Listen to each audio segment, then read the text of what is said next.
Welcome to Donmar TV News Channel, mga balita sa buwan ng Oktubre. Maraming salamat po, Mr. Speaker. Please proceed. Mr. Speaker, Madam Sponsor, I will be very, very quick in my interpellation, but that will be dependent on the honesty of the Department of Education. I mean, their honesty in answering simple questions. After all, Mr. Speaker, I still believe that honesty is still the best policy. Mr. Speaker, because of the public health emergency brought about by the COVID-19 pandemic, Department of Education adopted what it called the Basic Education Learning Continuity Plan, BELCP. That is correct, Madam Sponsor. Is that not so? Mr. Speaker, may I know what the question is? DS, Marcoleta? Was the answer yes? Yes to an honest answer? Yes. And based on DepEd's own admission, Mr. Speaker, it made several adjustments in order to deliver distance learning at a magnitude never done before. Did I quote the statement correctly, Mr. Speaker, Your Honor? Baka po tayo magtatagal kasi napakasimple po ng tanong ko. Or, Kayo po ang may kasalanan kung tatagal po tayo. Mr. Speaker, siguro sa kasimpleng tanong, hindi ko na. Ano po? Can you please repeat it po, DS? Huwag po yung kayong tanong? ninenervyos, madam. Ako naman po ay, alam naman ninyong napakabait din naman. At kayo rin naman po ay magkaibigan po tayo, hindi po ba?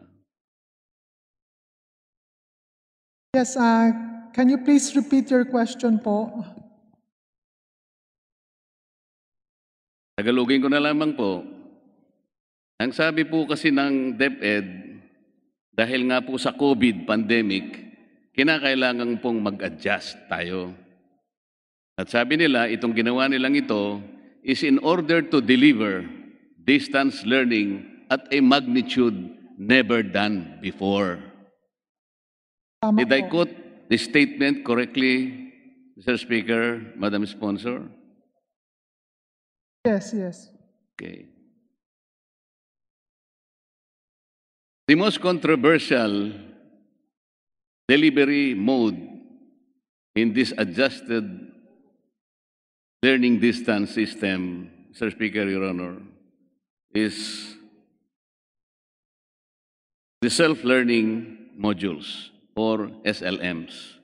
Tama po. Well, Mr. Speaker, that's according to the interpolator's perception, no? Or Do you mean they are not controversial, Mr. Speaker, Your Honor? This has been the byword in the school communities all over the Philippines because they were not delivered in the manner that, or in the magnitude that was never done before. It was very prophetic, Mr. Speaker, Your Honor. O sige, ganito na lamang po. How many modules was actually needed by DepEd for the first quarter? Per grade level and per quarter.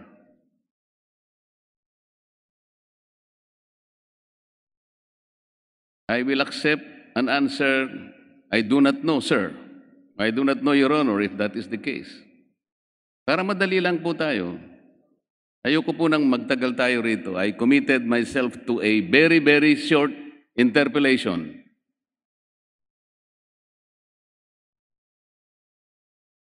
Mr. Speaker, our sponsor, it's 1.1 billion modules nationwide.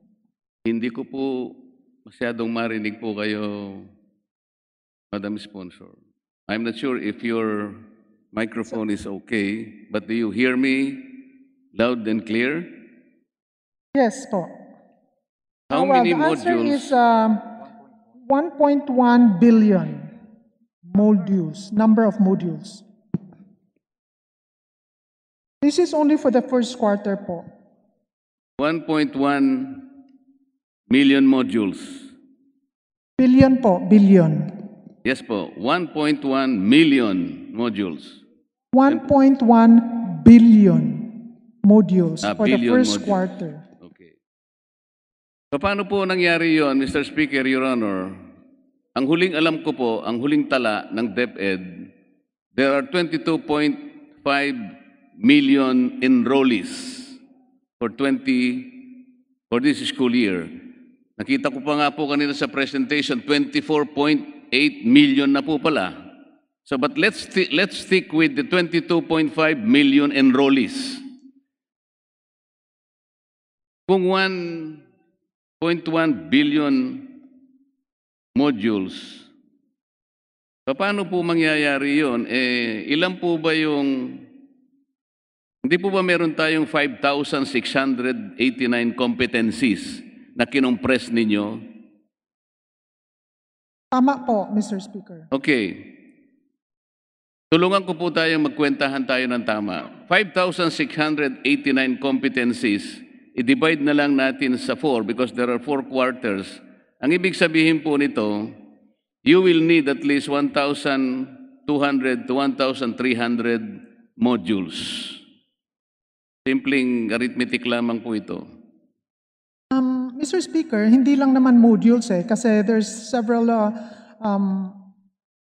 competencies that we have to consider in one module. So, like for example, ang computation natin, paano natin nakuha yung 1.1 billion modules is the number of students times 8 subjects times 8 weeks po. 8 weeks per quarter. Hindi po para madali tayo, hindi ko po kasi pwedeng tanggapin kagad na sinabi niyo 1.1 billion. Let us test kung talagang yun lang po ang kakailangan ninyo. Sapagkat ipinangako ninyo na bawasan yung competencies from 14,000 competencies, kinompress po ninyo yon or you streamline it to only 5,689. Ito po yung tinatawag ninyong most essential learning competencies. Kaya po pag i-divide natin sa 4 yan, hindi naman po pwedeng hindi natin aralin yan. Kinompress na nga ninyo eh. You reduce at least 40% of the total previous competencies. Ginawa na nga ninyong 40% lang eh.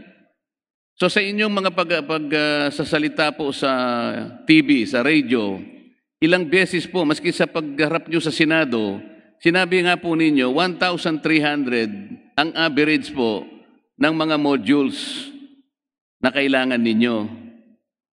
Magsimula po tayo doon sa sinasabi ninyo sa TV, maski po sa nakarang hearing natin sa Senate, sinabi ninyo, 1,300 is the average modules sa quarter na ito. Ngayon, tatalikuran nyo po ba yun o pananagutan nyo na ngayon?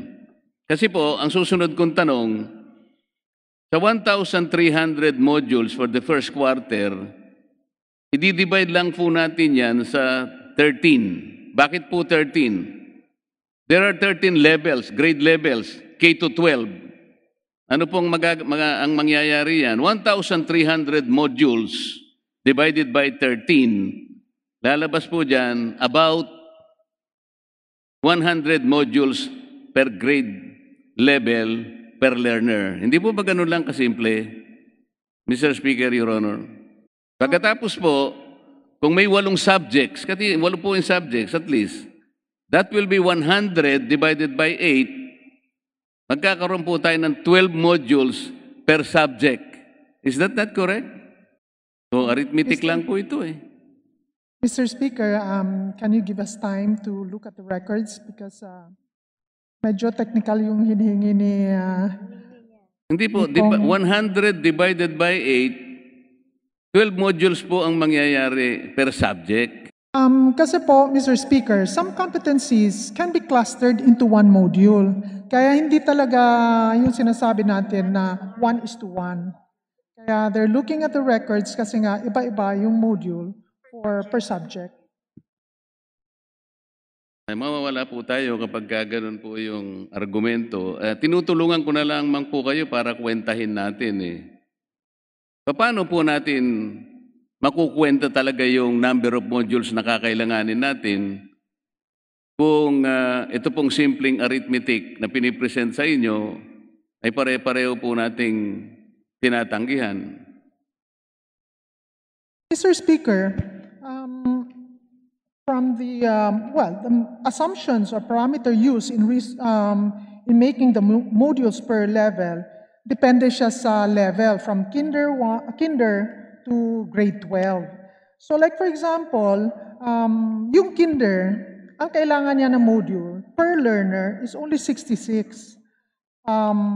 Yung grade 1 naman, naging 300. Tapos pagbaba hanggang 11, yung grade 11, example, maging 546 modules. So iba-ibang level, iba-ibang modules, number of modules din.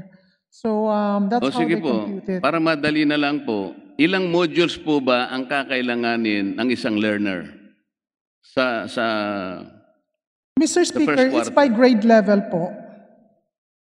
average po? Kasi meron tayong K to 12. I-average lang po natin kasi gusto ko pong madaliin lang ang kwenta. Pag in-average po natin from K to 12, lalabas po anong average na number na modules per enrollee. Hindi natin masasabi average. Can I just quickly read the modules per level? 30. No.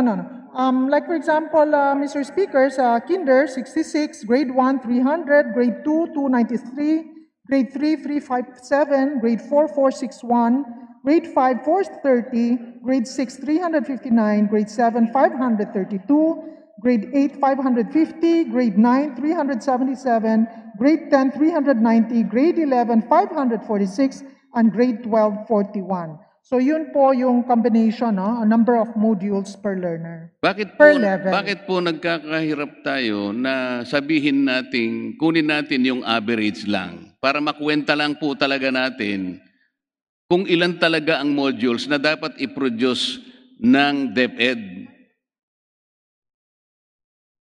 Ang average po kasi from kinder to 12, ang inihingi ko lang. Kasi po, 8 po yung subjects. Tama po. 8 po yung subjects ng isang bata. I-average po ninyo, ilang modules po ngayon per subject.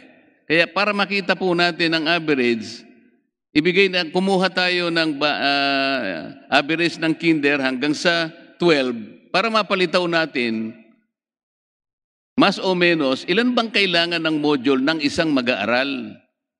Kasi bigla nyo kami binigyan ng 1.1 billion. Anong basis nito? Ibig bang sabihin nito, mga titles lang ito?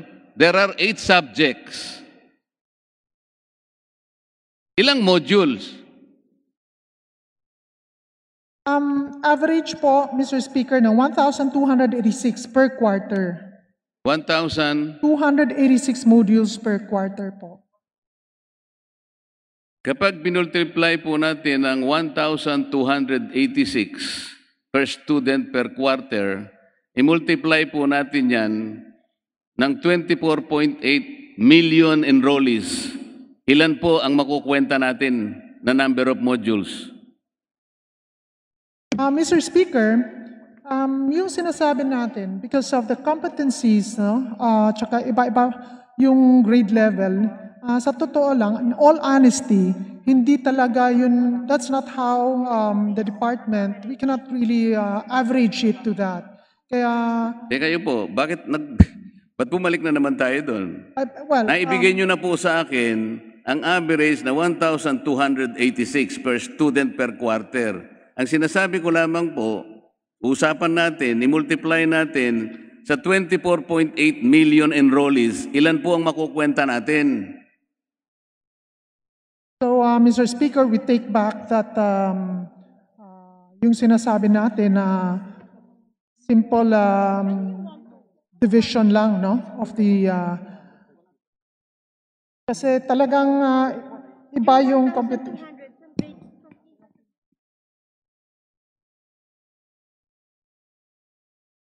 Oh, sorry. It's average from kinder to grade 12, yung 1,286 modules. So yun po yung hindi each student, hindi per student. Ano po? Nakakatuwa naman po yung sagot ninyo. Kanina po, sinabi nyo sa akin, ang average per student, 1,280. 24.8 million po. Ilan ba talaga? Kaya nga nagkakaganito po tayo. Magmula po sa budget briefing, wala na pong makasagot sa atin. Ilan ba talagang kailangan nyo? Ilan ba ipuproduce ng central?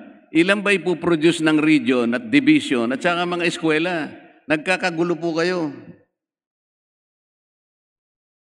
So sa binigay po nyo sa akin datos, 31 billion po ang kakailanganin. Pagkatapos bibigyan nyo kami ng 1.14 billion. Mali po kayo rito.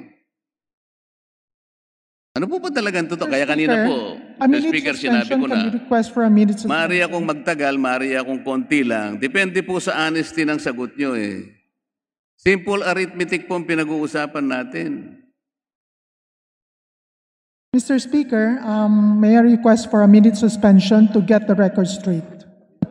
Session suspended.